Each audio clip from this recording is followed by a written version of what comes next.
Bismillahirrahmanirrahim. Assalamualaikum warahmatullahi wabarakatuh. Alhamdulillahi rabbil alamin. Wabihi nasta'inu ala umuri dunya waddin. Wassalatu wassalamu ala ashrafil anbiya'i wal mursalin, Nabina Muhammadin wa ala alihi wa ashabihi wa man tabi'ahum bi ihsanin ila yaumiddin. Allahumma anfa'na bima 'allamtana wa 'allimna ma yanfa'una wa zidna ilma. Allahumma rahmataka narju fala takilna ila anfusina tarfata 'ain wa aslih lana syu'unana kullaha la ilaha illa ant. Rabbana taqabbal minna innaka antas sami'ul alim wa tub alaina innaka antat tawwabur rahim. Rabbi shrah li sadri wa yassir li amri wahlul 'uqdatam min lisani yafqahu qawli. Allahumma ij'al a'malana kullaha salihah waj'alha liwajhika khalisa wa la taj'al li ahadin fihi syai'a. Thumma amma ba'd. Fa ya ayyuhal ikhwah rahimani wa rahimakumullahu jami'an. Kita lanjutkan kajian kita membahas kitab Ta'limul Muta'allim, Tariqat Ta'allum, buah karya dari Al-Imam Az-Zarnuji rahimahullah rahmatan wasi'ah. Nah. Bismillahirrahmanirrahim. Halaman 71.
Antara iman dan bakhil.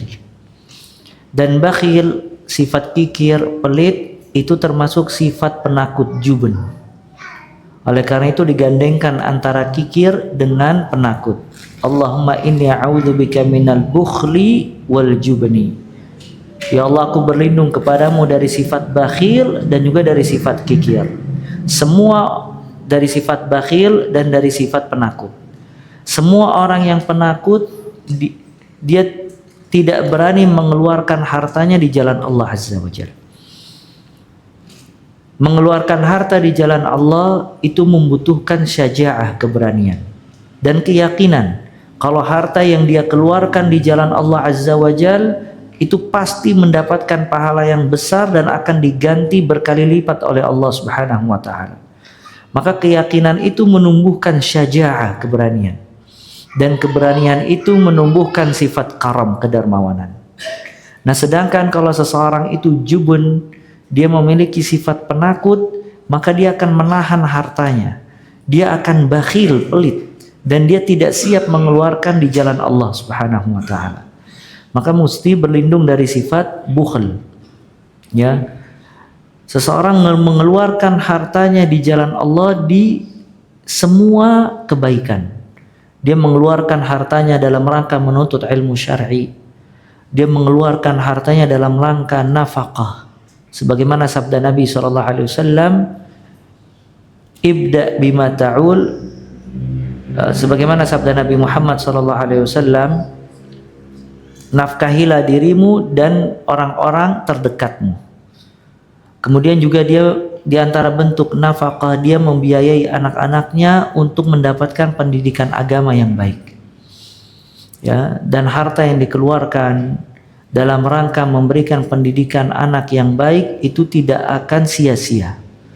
Karena sebagian orang tua terbatas. Ya, sebagian orang tua terbatas di dalam mendidik anak. Dia tidak bisa mengarahkan anaknya karena keterbatasan ilmu dan waktu. Maka dia perlu memberikan anaknya pendidikan agama yang baik. Salah satunya dia masukkan ke sekolah-sekolah yang di dalamnya ada pendidikan agama yang baik. Dan itu butuh harta. Maka orang tua mengeluarkan hartanya dalam rangka anaknya belajar agama itu termasuk ganjaran yang sangat besar. Si anak itu ketika keluar dari sekolah dia tahu mana tauhid, mana syirik, mana sunnah, mana bid'ah, mana taat, ketaatan, mana kemaksiatan, ya, dan itu menjadi pahala yang besar bagi orang tuanya. Ya, apalagi kalau anaknya menjadi anak yang saleh. Maka harta ya yang dikeluarkan oleh orang tua untuk memberikan pendidikan agama yang baik kepada anaknya itu akan dibalas oleh Allah Subhanahu wa ta'ala. Karena menuntut ilmu butuh ra'sul mal, butuh harta, ya, maka harus dikeluarkan harta dalam rangka menuntut ilmu syar'i. Nah, dan syuh, bakhil, pelit, sampai dia tidak menunaikan hak sebagaimana mestinya, dan juga sampai mengambil karena saking bakhilnya, ya dia sambil mengambil meraih harta dengan cara-cara yang haram dan seterusnya. Ini yang membinasakan umat-umat sebelumnya. Sebagaimana sabda Nabi SAW, "Iyyakum wasyuh, fa inna syuh ahlaka man kana qablakum." Jauhilah oleh kalian sifat bakhil, sifat pelit. Ya.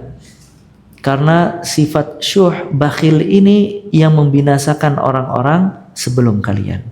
Dan di dalam nafkah, memberikan nafkah sedekah, itu juga tidak boleh bakhil dan tidak boleh berlebihan. Seseorang jangan sampai dia mengeluarkan sedekahnya berlebihannya hingga memudaratkan dirinya.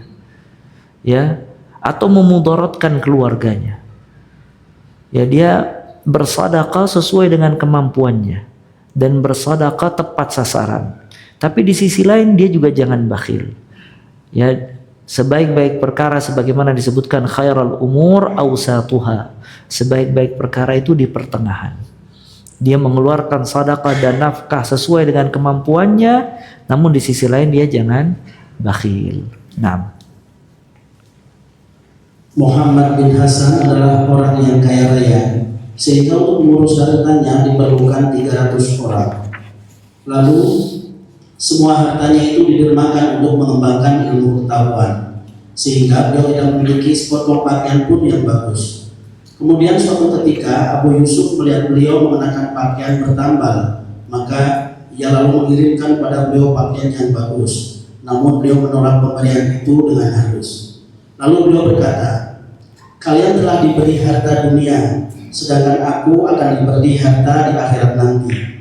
Menerima hadiah tersebut menurutnya hanyalah menghinakan diri sendiri, sekalipun beliau tahu bahwa menerima hadiah itu adalah sunnah. Rasulullah SAW bersabda, "Tidak layak orang mukmin menghinakan dirinya."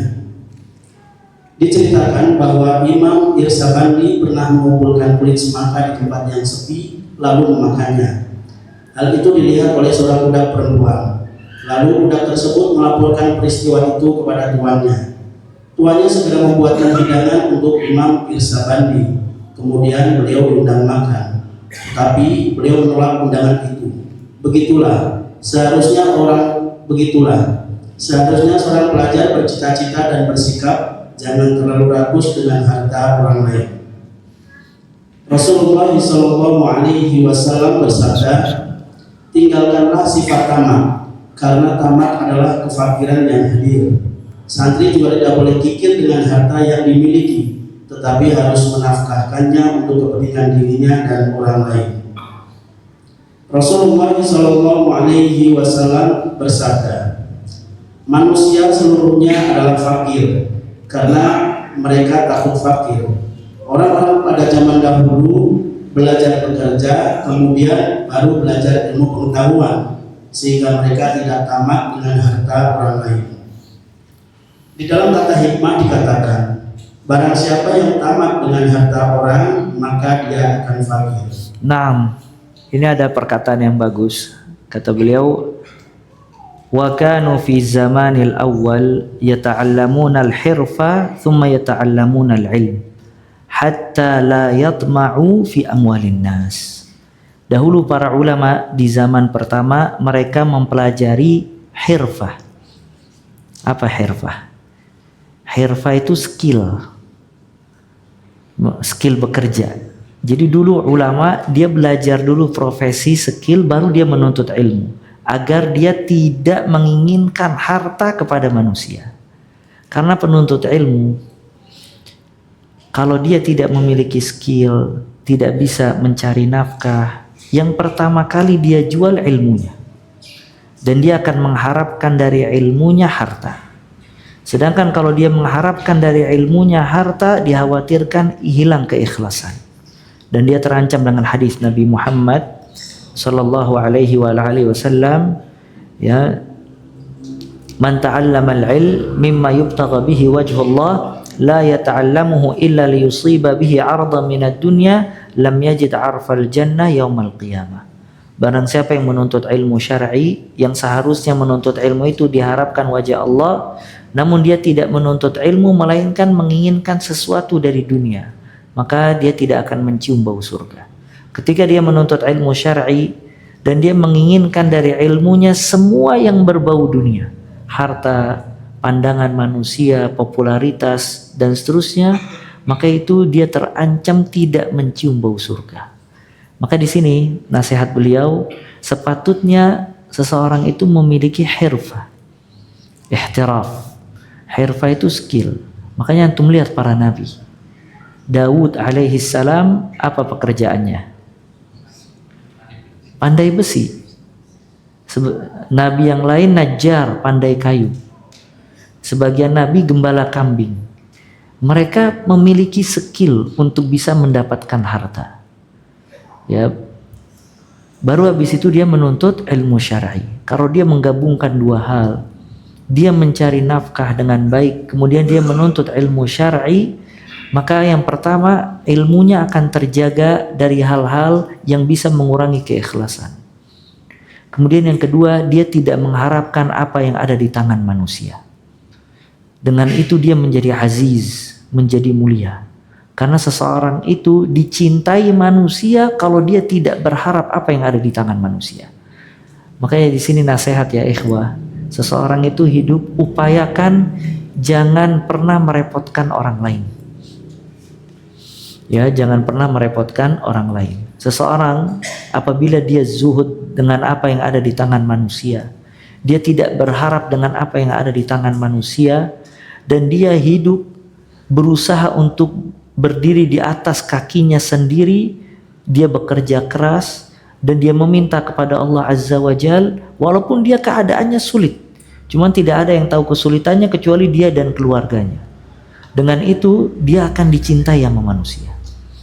Kenapa? Karena manusia kalau banyak diminta, ya, banyak direpotkan, akan tumbuh kebencian di dalam hatinya.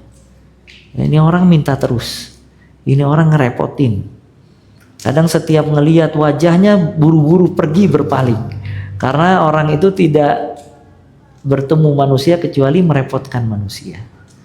Ya. Nah maka dengan itu izzah, mulia. Ya. Seorang lelaki bertanya kepada Nabi Muhammad SAW, dullani ala amalin idza amiltuhu ahabbani Allah wa ahabbani an-nas. Wahai Rasulullah, tunjukkanlah aku kepada amalan, dengan amalan tersebut aku dicintai Allah dan dicintai manusia. Kata para ulama, hadis ini menunjukkan boleh kita menginginkan dicintai manusia. Karena orang itu bertanya kepada Nabi SAW amalan, yang pertama dicintai Allah, yang kedua dicintai siapa? Manusia, mahbub indan nas, dicintai manusia. Maka Nabi SAW menjawab, izhad fid dunya ahabbakallah. Kamu zuhud terhadap perkara dunia, kamu dicintai oleh Allah. Wazhad fima indan nas, dan zuhudlah dengan apa yang ada di tangan manusia, kamu dicintai oleh manusia. Lihat dua hal. Zuhud terhadap dunia artinya seseorang meninggalkan semua yang tidak bermanfaat untuk perkara ukhrawiyah di dunia, dicintai dia oleh Allah Azza wa Jalla. Dan hidupnya ringan. Oleh karena itu tamak, ambisi itu menyempitkan hati, menyulitkan hidup.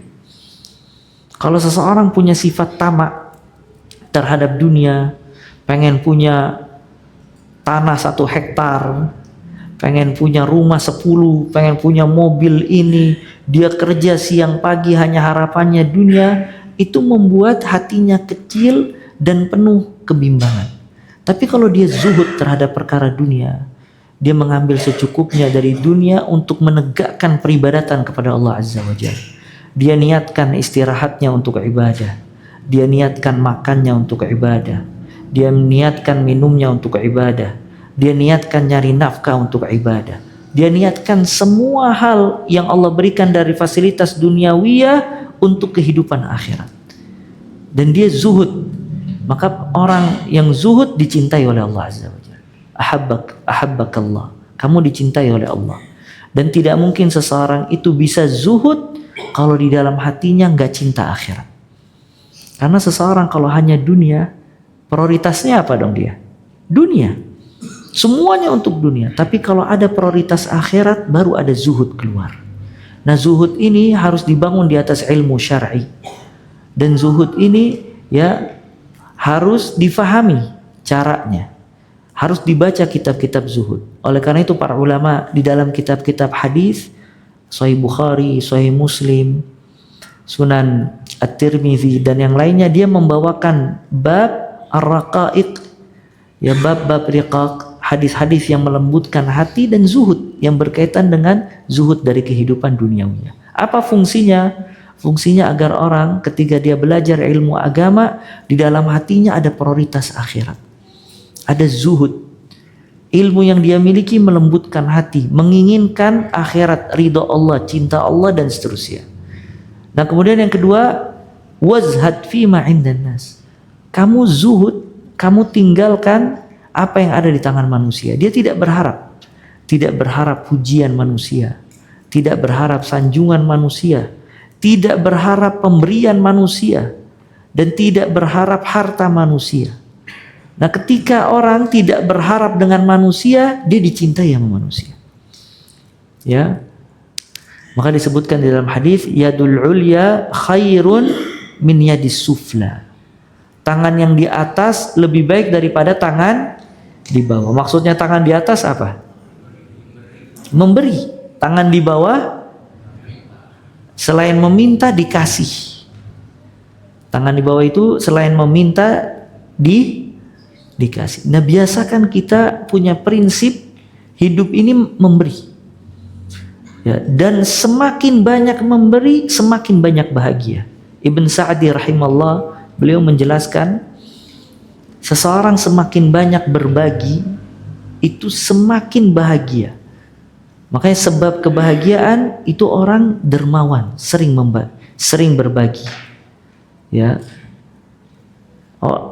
Kalau dia memberikan kebaikan, memberikan bantuan kepada orang lain, itu ada insyirah as-sadar. Ada kelapangan jiwa. Ya, ada kelapangan jiwa. Karena al-jaza min jinsil amal. Balasan itu sesuai dengan jenis amalannya. Dia berbagi kepada orang, maka dia dibalas oleh Allah. Salah satu bentuk balasan Allah, dilapangkan dia jiwanya oleh Allah Azza wa Jalla. Ya. Makanya seseorang semakin gemar berbagi, semakin gemar memberi, semakin gemar sedekah, semakin gemar memberikan nafkah, maka dia semakin bahagia. Namun semakin bakhil, semakin menahan harta, cuek, tidak peduli, berharap apa yang ada di tangan manusia, selalu melas, selalu memberikan, memperlihatkan ad-dha'af, kelemahan, tidak ada jid, semangat, tidak ada optimis, tidak ada positif, pemikiran positif, maka dia menjadi lemah, dibenci dia sama manusia. Nah, apalagi talibul ilm. penuntut ilmu syar'i yang dia sudah ngaji, dia sudah belajar, dia ta'lim, hatam kitab tauhid, hatam salasatul usul, belajar tafsir dan yang lainnya, cuman masih mengharapkan apa yang ada di tangan manusia. Mengharapkan di sini bukan dia berdagang, tapi mengharapkan pemberian atau meminta kepada manusia. Maka ilmu yang ada pada dirinya itu akan jatuh di hadapan manusia karena perilaku tersebut. Nah, maka di sini Syekh menjelaskan sepatutnya bagi penuntut ilmu yatahallamun al-hirfah. Dia belajar profesi, berbekal dia. Apa yang bisa dia lakukan untuk mencari nafkah. Dan itu yang dilakukan oleh para nabi. Para nabi dan para rasul, mereka mencari kehidupan, mencari maisha di luar dakwanya. Maka tadi kita sebutkan Nabiullah Daud, dia pandai besi, dan Nabi Muhammad SAW beliau berdagang dengan harta Khadijah radhiyallahu taala anha dan mengembala kambingnya orang-orang kufar Quraisy. Ya, makanya ada perkataan dari Syekh Al-Albani rahimahullah, ana pernah baca ketika beliau mengajar di Universitas Islam Madinah. Kata beliau, mestinya ada satu fakultas atau ada satu bekal buat mahasiswa ini, yaitu bekal profesi, supaya dia lulus dari sini bukan hanya bisa berdakwah, tapi bisa mencari maisha. Karena dikhawatirkan kalau dia menyebarkan ilmu syar'i, kemudian dia tidak memiliki maisha kehidupan, maka nanti dia mengharapkan apa yang ada di tangan manusia, dan dia mengharapkan dari ilmunya bayaran-bayaran atau sesuatu yang ada di tangan manusia, dan itu akan yuzil nafsah, menghinakan dirinya dan menghilangkan izzah, kemuliaan yang ada di dalam dirinya. Ya, maka ini penting juga ya, harus dipelajari dan harus diperhatikan bab ini. Dan Syekh Al-Albani rahimahullah, dia pandai jam, tukang servis jam. Ada pernah notanya, ana lihat di foto gitu. Nama tokonya Muhammad Nasiruddin Al-Albani, tukang servis jam Muhammad Nasiruddin Al-Albani. Ya, dan ini namanya hirfah, ya, skill profesi di luar dari ilmu syar'i. Intinya maksud di sini adalah agar tidak mengharapkan apa yang ada di tangan manusia. Dan ini banyak disebutkan oleh para ulama. Kalau antum baca kitab Raudhatul Uqala wa Nuzhatul Fudala, di situ disebutkan tentang larangan menghina diri dengan mengharapkan apa yang ada di tangan manusia.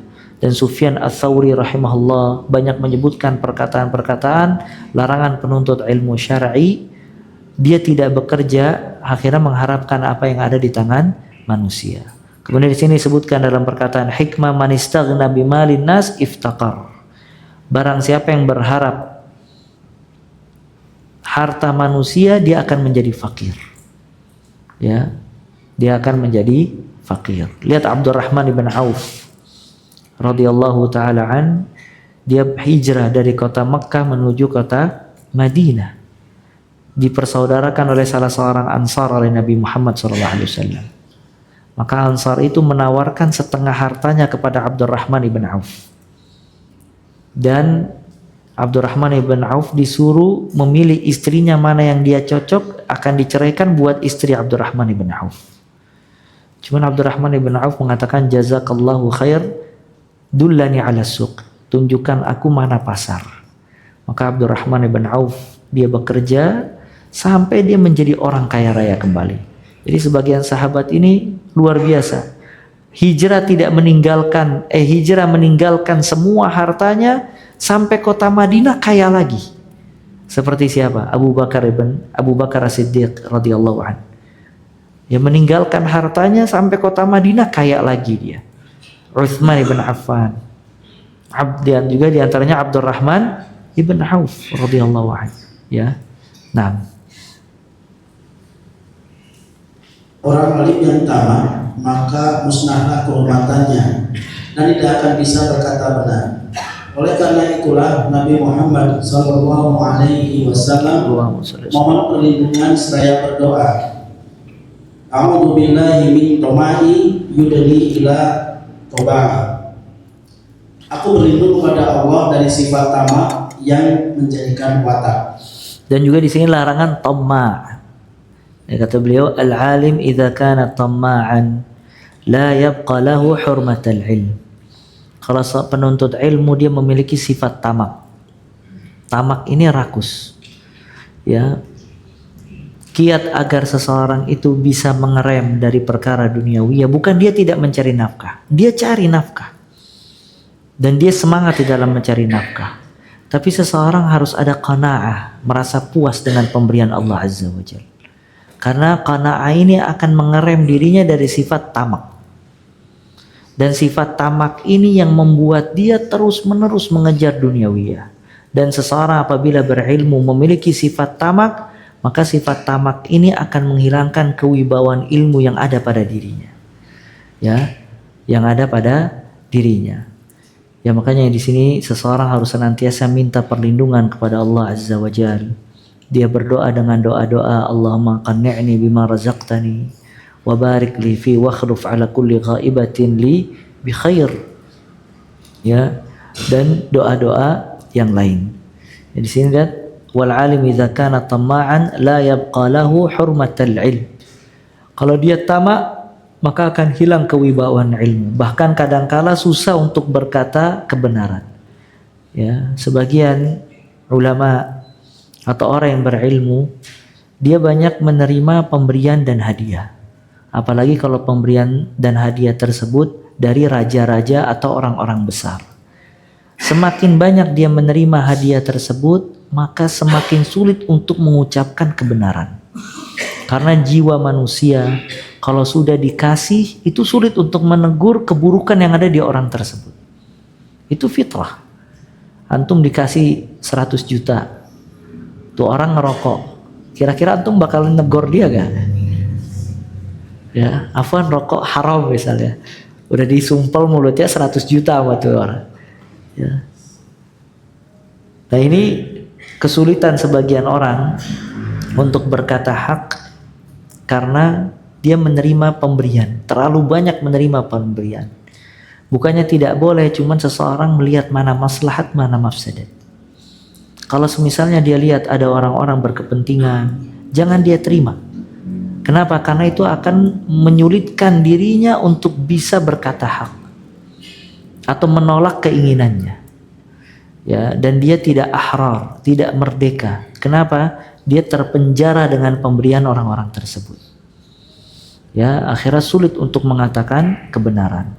Maka antum lihat orang-orang yang berdakwah awalnya lurus, tapi ketika sudah orang-orang besar masuk memberikan hadiah, memberikan kedudukan dan yang lainnya, akhirnya hilang kebenaran dari dirinya. Kemudian bahkan keadaannya bisa lebih buruk, bisa membenarkan kemungkaran. Kenapa? Karena dia sudah berat untuk mengucapkan hak tadi. Ya, Sufyan rahimahullah berkata, inni utitul Quran falamma qabiltu surra salabathu. Aku dikasih oleh Allah pemahaman Al-Quran. Ketika aku menerima hadiah dari raja, maka hilang pemahaman tersebut. Ya, hilang pemahaman tersebut. Cuma pemberian-pemberian itu kalau misalnya memang ada kepentingan jangan diterima. Tapi kalau kita tidak meminta dan orang memberinya tidak ada kepentingan, maka boleh diterima dengan maslahat yang dia lihat. Ya, maka nasihat-nasihat seperti ini sangat penting bagi orang-orang yang terjun di medan dakwah agar dia bisa terus menyuarakan hak, tidak ada yang menghalangi dirinya untuk mengatakan kebenaran. Ya, al-haq ahaqu an yuqal, al-haq ahaqu ayuttaba. Hak itu yang paling berhak untuk dikatakan dan hak itu yang paling berhak untuk diikuti. Qulil haq wa in kana murran. Katakanlah yang benar walaupun pahit. Nah, para pelajar seharusnya tidak berharap kecuali hanya kepada Allah Ta'ala dan tidak takut kecuali kepadanya. Hal itu tampak dari berani tidaknya ia melanggar hukum syariat. Barang siapa bermaksiat kepada Allah karena takut kepada makhluk, berarti dia takut kepada selain Allah. Dan barang siapa yang tidak bermaksiat karena takut kepada makhluk dan dia menjaga batas-batas hukum syariat, maka dia tidak takut kepada selain Allah, tetapi takut kepada Allah. Begitu pula dalam urusan harapan. Para santri harus mengulang-ulang pelajarannya sampai jumlah bilangan tertentu. Kalau setiap malamnya mengulangi pelajarannya sampai 10 kali, maka begitu seterusnya. Karena pelajaran itu tidak bisa melekat di hati bila tidak diulang-ulang. Nah, dan juga diantara atau sistem yang baik di dalam belajar itu murajaah, tikrar, terus diulang. Ya mungkin sebagian kita itu nggak bisa membaca semua kitab karena keterbatasan waktu, ya keterbatasan ilmu dan yang lainnya. Namun apabila buku-buku yang dia sudah pelajari terus dia ulang, maka itu menjadi rasikh, lebih kuat. Misalnya seseorang mempelajari kitab tauhid, selesai dia ulang lagi, selesai dia ulang lagi. Maka dalil-dalil yang ada di dalam kitab tauhid dan penjelasannya itu semakin rasikh di benak dan di hatinya. Ya, dia mempelajari kitab fikih, bahkan sebagian fuqaha menganjurkan untuk bisa menghatamkan dalam 1 tahun 1 kitab fikih. Diambil misalnya kitab fikih Manhajus Salikin, dia hatamkan paling enggak 1 tahun 1 kali dia hatam dari bab ibadah sampai terakhir bab muamalah. Nanti dia ulangi lagi. Semakin banyak dia mengulanginya lagi, semakin rasikh ilmu yang ada di benak dan di hatinya. Namun kalau dia baca kitab asywa'iyan, berantakan, kadang baca ini, kadang baca itu, dan kitab-kitab yang dibaca tidak pernah hatam, tidak pernah selesai dan tidak pernah diulangi, maka ilmunya kadang nanggung. Ya, fikihnya nanggung, akidahnya nanggung, akhlaknya nanggung dan seterusnya. Ya, makanya di sini anjuran untuk tikrar, diulang-ulang ilmu itu. Ya, subhanallah, Al-Qur'an itu cepat lupa kalau tidak dimurajaah, seperti onta yang tidak diikat. Onta itu kira-kira kalau tidak diikat kabur apa tidak? Kabur. Dan Al-Quran lebih cepat lupa dibandingkan onta tadi. Ya, kalau ada yang punya hafalan juz amma, dia tidak pernah murajaah juz amma tersebut, hilang hafalannya. Ya. Nah, kalau itu Al-Quran, bagaimana selain Al-Quranul Karim? Ya, makanya penuntut ilmu itu harus hidup di atas ilmu syar'i. Qut, makanan dia ilmu. Kalau dia jauh dari ilmu, dia langsung futur. Sebagian sebab orang itu futur karena dia jauh dari ilmu syar'i. Ya, penuntut ilmu itu harus hidup bersama kitab, hidup bersama kajian, hidup bersama murajaah, hidup bersama Al-Quran, hidup bersama hadis. Itu subhanallah ya ikhwah. Kalau kita sehari-hari dari selain kesibukan duniawiyah, kita disibukkan dengan perkara tersebut, itu ada ketenangan hati. Makanya Abdullah bin Mubarak rahimahullah, dia sering menyendiri. Dan Abdullah bin Mubarak termasuk ulama yang berdagang, kaya raya, tapi sering menyendiri. Kata sahabat-sahabatnya, ya Abdullah, ala tastauhish, apakah kamu tidak merasa kesepian, sering menyendiri? Kata dia, bagaimana aku merasa kesepian? Aku sehari-hari bersama Rasul SAW dan para sahabatnya. Maksudnya apa? Baca hadis. Orang baca hadis, ingat akhirat, baca Al-Quran, ingat akhirat, dengerin kajian. Itu di hatinya ada kebahagiaan. Dan di dunia ini ada surga. Kata Ibnu Taimiyah rahimahullah, inna fid dunya jannah. Man lam yadkhulha lam yadkhul jannatal akhirah. Di dunia ini ada surga. Kalau dia nggak bisa masuk surga dunia, dia tidak akan masuk surga akhirat. Nah, surga dunia apa? Surga dunia itu mengingat Allah, beribadah kepada Allah, majelis ilmu syar'i, membaca hadis, membaca Al-Quran, itu surga. Kalau dia tidak merasakan surga dunia, dia tidak akan merasakan surga akhirat kelak. Ya, bahkan sebagian orang, ya sebagian salaf mengatakan, kalau seandainya penghuni surga hatinya seperti hatiku, maka dia akan bahagia. Ya, karena saking tenangnya jiwa ini. Nah, makanya penuntut ilmu itu sepatutnya terus dia dengan ilmu. Bukan berarti dia harus duduk seperti Syekh Albani 12 jam, 13 jam. Ya. Cuman sekarang antum lihat, ya subhanallah.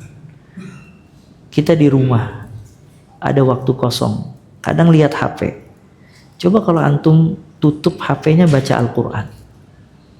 Antum tutup HP-nya baca kitab. Atau antum buka HP-nya dengerin kajian. Misalnya anggap kajian Ustadz Fulan. Antum pagi baru 20 menit terus aktivitas. Nanti sebelum tidur antum terusin lagi 10 menit. Nanti mungkin sore sambil ngopi terusin lagi. Satu hari antum bisa selesai satu kajian. Ya. Belum Al-Qur'annya, belum antum ambil kitab Arba'in atau Riyadus Shalihin. Ada di samping tempat tidur, antum baca hadis-hadis tentang ikhlas, tentang sedekah, tentang akhirat, tentang akhlak, tentang fadail. Ya, nanti diulang lagi kalau udah selesai. Ya, subhanallah. Ya, hal-hal kayak gitu berkah, membawa keberkahan daripada ngelihat yang sia-sia. Ya, melihat hal yang sia-sia atau ngobrol yang sia-sia, buang-buang waktu dan yang lainnya. Maka kalau dia habiskan tadi buat mencari nafkah, dia uruskan keluarga dengan baik, silaturahim, kemudian dia baca Al-Quran, dia baca kitab, dia mendengarkan kajian, maka di situ akan hilang dari dirinya perkara-perkara yang tidak bermanfaat. Dia tidak mengurusi urusan orang lain. Ya, dia tidak mengurusi harta orang lain dan seterusnya. Akhirnya ada ketenangan di dalam hati. Ya, ada ketenangan di dalam hati, ada insyirah as-sadr dari ilmu yang dia pelajari, karena dia selalu sibuk dengan qala Allah dan qala Rasul sallallahu alaihi wasallam. Ya, dan ini sulit, ya. Makanya Syekh Ali Hasan rahimahullah dan Syekh Saleh Al-Syekh hafizahullah mengatakan kalau penuntut ilmu dalam satu hari dia mengumpulkan 2 atau 3 permasalahan dalam satu hari. Dia kumpulin satu permasalahan akidah, misalnya keyakinan akidah seputar sahabat, wajib menghormati, mendoakan, dalilnya ini. Nanti fikih misalnya dalil sholat, dia tulis. Dalam satu hari 2 atau 3. Dalam satu pekan berapa tuh? 7 kali 3 berapa? 21 permasalahan agama. Dalam 1 bulan berapa? Dalam 1,5 tahun berapa? Dalam 10 tahun berapa kalau dia bisa konsisten? Ya, sampai kata Syekh Ali Hasan, kalau ada orang yang bisa konsisten dalam urusan ini, ana yang belajar ke dia. Karena ini susah. Manusia ini banyak kesibukan, banyak kelalaian. Cuman kalau dia bisa konsisten dengan itu, yaitu menjadikan ilmunya rasikh, kuat. Ya, ilmunya kuat. Maka di sini kata beliau anjuran untuk tikror, terus diulang. Karena la yastaqir fil qalb. Ilmu itu nggak mungkin menetap di dalam hati tanpa tikror, diulang-ulang. Ya. Dan sebagian ulama dia merasakan lezatnya ilmu melebihi dari kelezatan wanita. Makanya disebutkan Ibnu Rajab rahimahullah, ketika dia menikah di usia 40 tahun. Itu ketika menikah dia membuka lembaran-lembaran kertas ilmunya. Istrinya dandan, datang ke Ibnu Rajab dan berharap ya bergaul. Subhanallah, itu Ibnu Rajab ngelihat dari atas ke bawah, terus ditinggal lagi ngelihat kertas lagi dia, sampai nangis istrinya ke belakang. Ya kadang ya, walaupun Syekh Saleh mengatakan ya itu yang paling terbaik, i'ta likulli haqqin haqqahu, memberikan segala sesuatu haknya. Tapi lazzatul ilm, kelezatan ilmu itu mengalahkan semua kelezatan. Kenapa? Karena lezatnya ilmu membawa kepada ma'rifatullah, mengenal Allah Azza wa Jalla. Seseorang apabila dengan ilmunya dia mengenal Allah, maka apabila dia mengenal Allah itu mengalahkan semua kelezatan duniawi. Nggak ada yang lebih besar dibandingkan hal tersebut. Dan ini puncaknya orang memiliki ilmu. Ibnu Rajab rahimahullah mengatakan puncaknya orang memiliki ilmu, dia memiliki hubungan yang khusus dengan Allah. Sampai kalau dia berjalan, dia makan, dia minum, dia berbicara, semuanya yang dia tuju untuk Rabbnya Azza wa Jalla. Dia memiliki hubungan silah, hubungan yang khusus dengan Allah. Itu puncaknya ilmu syar'i. Imam Abu Hanifah, Imam Syafi'i mengatakan, illam yakun al-ulama awliyaullah fala adri man awliya Allah. Kalau bukan ulama itu kekasih-kekasih Allah, maka aku tidak tahu lagi siapa kekasih Allah. Jadi kekasih Allah ini, kata Ibnu Taimiyah rahimahullah, semua orang dengan profesinya bisa jadi kekasih Allah. Pedagang bisa jadi nggak kekasih Allah? Bisa. Dia di pasar dagang bisa jadi kekasih Allah. Karena kekasih Allah menjalankan yang wajib, meninggalkan yang haram. Kalau dia berdagang menjalankan yang wajib, meninggalkan yang haram dan konsisten, jadi kekasih Allah dia. Pekerja di kantor bisa nggak jadi kekasih Allah? Kayak antum pegawai pabrik, bisa nggak jadi kekasih Allah? Bisa. Kalau dia menjalankan yang wajib, meninggalkan yang haram. Cuman di antara profesi-profesi ini, kekasih-kekasih Allah ini yang paling tinggi derajatnya, kekasih Allah yang dibangun di atas ilmu ulama. Makanya ulama kalau dia menjadi kekasih Allah, dia yang paling tinggi dibandingkan kekasih Allah dari selainnya yang kurang derajat ilmunya. Nah makanya kalau ilmu puncaknya memiliki hubungan yang khusus dengan Allah Azza wa Jalla. Itu puncaknya. Dan seseorang kalau memiliki hubungan yang khusus dengan Allah, semuanya menjadi tidak berharga kecuali apa yang diridhoi oleh Allah Azza wa Jalla. Ya, kecuali apa yang diridhoi oleh Allah. Maka kalau antum baca kitab para ulama, kenapa dia bisa sholat malam hingga subuh, kenapa dia bisa beramal, bisa bersedekah, bisa ini, karena di dalam hatinya dari kecintaan kepada Allah itu tidak bisa digambarkan. Itu yang membuat dia bisa mengorbankan segala sesuatu, ya, hanya untuk Rabbnya Azza wa Jalla. Nah makanya hal-hal ini hakikat dari ilmu. Sebagian orang itu mempelajari ilmu cuma dari zahirnya, surah, gambarnya, casingnya.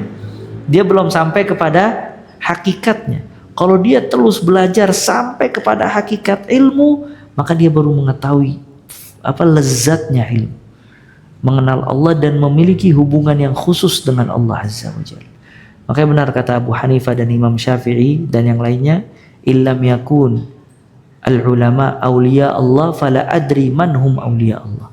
Kalau bukan ulama menjadi kekasih-kekasih Allah, maka aku tidak tahu lagi siapa kekasih Allah Azza wa Jalla. Ya, dan Ibnu Rajab mengatakan inti dari ilmu, dia memiliki silah, hubungan yang paling besar antara dirinya dengan Allah Subhanahu wa taala. Karena ilmu ini mengantarkan kepada siapa? Allah dan kehidupan akhirat. Ya, dan itu terus ya dikaji, dipelajari. Nah, santri harus membiasakan membaca pelajaran dengan suara keras, sebab belajar itu harus dengan semangat, tetapi juga tidak boleh keras-keras. Dan tidak usah memaksakan diri supaya tidak cepat bosan, karena sebaik-baik perkara itu yang sedang-sedang. Diceritakan bahwa Abi Yusuf mendiskusikan ilmu fikih dengan para ulama.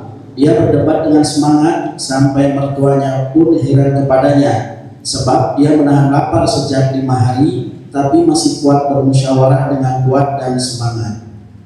Santri tidak boleh patah semangat atau frustasi, karena hal itu berakibat buruk. Syekh Burhanuddin berkata, aku dapat mengalahkan teman-temanku karena aku tidak pernah mengalami patah semangat dan tidak pernah goncang dalam mencari ilmu. Dikisahkan bahwa Syekhul Islam Asbijani pernah mengalami kegoncangan jiwa atau patah semangat dalam belajar selama 12 tahun karena terjadi perubahan pemerintahan di negerinya. Kemudian beliau keluar bersama teman-temannya untuk belajar bersama.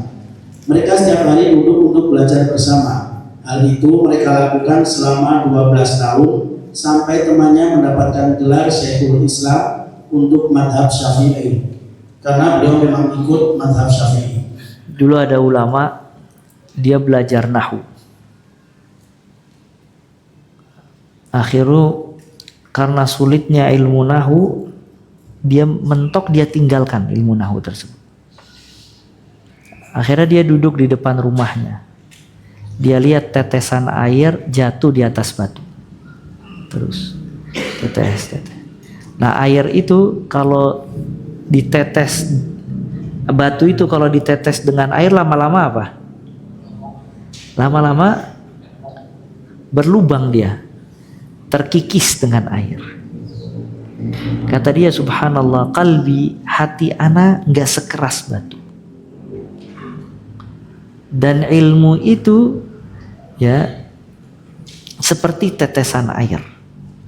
Kalau seandainya batu ini bisa terkikis dengan tetesan air, maka hati ana pun bisa menerima ilmu sedikit demi sedikit. Akhirnya dia belajar lagi sampai dia menjadi imam dalam bab nahwu.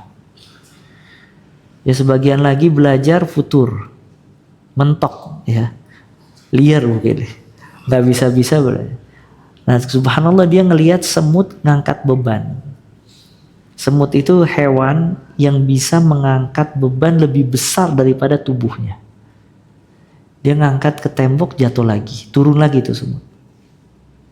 Angkat lagi, turun lagi. Angkat lagi, turun lagi. Terus sampai subhanallah berhasil masuk ke lubangnya bawa makanan itu. Akhirnya kata dia, kalau seandainya semut ini tidak berputus asa dalam mengambil makanannya untuk sampai ke lubangnya, maka kenapa anak putus asa? Akhirnya dia belajar lagi sampai jadi imam. Jadi maksudnya manusia itu wajar jatuh. Suatu saat dia futur, ya dia jatuh. Makanya kita nggak mustahil ya kalau ada orang jatuh. Tapi yang luar biasa, dia ketika jatuh bisa bangkit lagi. Dia bisa memotivasi dirinya, bisa bangkit dan semangat kembali. Nah, makanya di sini disebutkan ya seseorang jangan futur, maksudnya jangan lemah. Kalaupun emang dia lemah suatu saat, dia harus bangkit lagi dalam semua hal. Ya karena hidup ini kompetisi. Antum harus tahu hidup ini kompetisi. Kata Allah Azza wa Jal, disebutkan oleh Ibnu Qayyim dalam kitab Al-Fawaid, liman syaa minkum an yataqaddama aw yata'akhkhar. Kata Allah Azza wa Jal dalam surat Al-Mudaththir, barang siapa di antara kalian yang menghendaki, dia bisa di depan atau di belakang. Yataqaddam aw yata'akhkhar. Ayat ini menunjukkan manusia itu antara dua. Kalau dia nggak ke depan, maju ke depan, pasti kemana? Ke belakang. Nggak ada stagnan di tengah-tengah. Kalau dia nggak mau ke depan, dia mesti ke belakang. Artinya kalau dia nggak siap ke depan, nanti ada orang lain yang diisi oleh Allah di depan, dia mundur ke belakang. Cuman kalau dia siap ke depan, posisi dia ambil, orang itu pasti mundur ke belakang. Jadi hidup ini musabaqah, kompetisi. Seseorang kalau nggak bersungguh-sungguh dalam semua hal, artinya dia malas, dia lemah, maka dibuat ya ta'akhir, dibuat oleh Allah mundur ke belakang. Nanti Allah isi yang di depan orang lain. Ya, kayak sholat. Kalau dia nggak mau di saf awal, ada nggak orang nanti yang isi di saf awal? Ada orang yang isi di saf awal, dia mundur ke belakang. Nah makanya ini ya ayat ini menunjukkan seseorang harus terus maju. Ya sampai wafat. Makanya dikatakan oleh Imam Ahmad rahimahullah, wa Imam Ahmad mata raha. Wa Imam Ahmad, kapan istirahat? Kapan kita istirahat? Inda awwali qadam fil jannah. Nanti kita istirahat ketika pertama kali nginjek di surga. Artinya seseorang itu belum istirahat kalau belum masuk surga. Karena kan semuanya ada proses. Alam barzakh ada proses, akhirat ada proses. Istirahatnya itu kalau udah nginjek surga baru istirahat. Ya. Makanya ya berletih-letih kita untuk kebaikan dan akan bersenang-senang kemudian. Berletih di dunia untuk mengharapkan kesenangan yang abadi. Nah, Imam Qadir Khan berkata, sebaiknya menghafalkan satu naskah kitab fikih untuk selamanya supaya ia mudah menghafalkan kitab-kitab fikih lainnya. nah kita cukup sampai di sini, semoga bermanfaat. Subhanakallahumma bihamdik asyhadu an la ilaha illa anta astaghfiruka wa atubu ilaik. Wa sallallahu wa baraka ala abdika rasulika Muhammad wa akhiru da'wana alhamdulillahi rabbil alamin. Tsumma assalamu alaikum warahmatullahi wabarakatuh.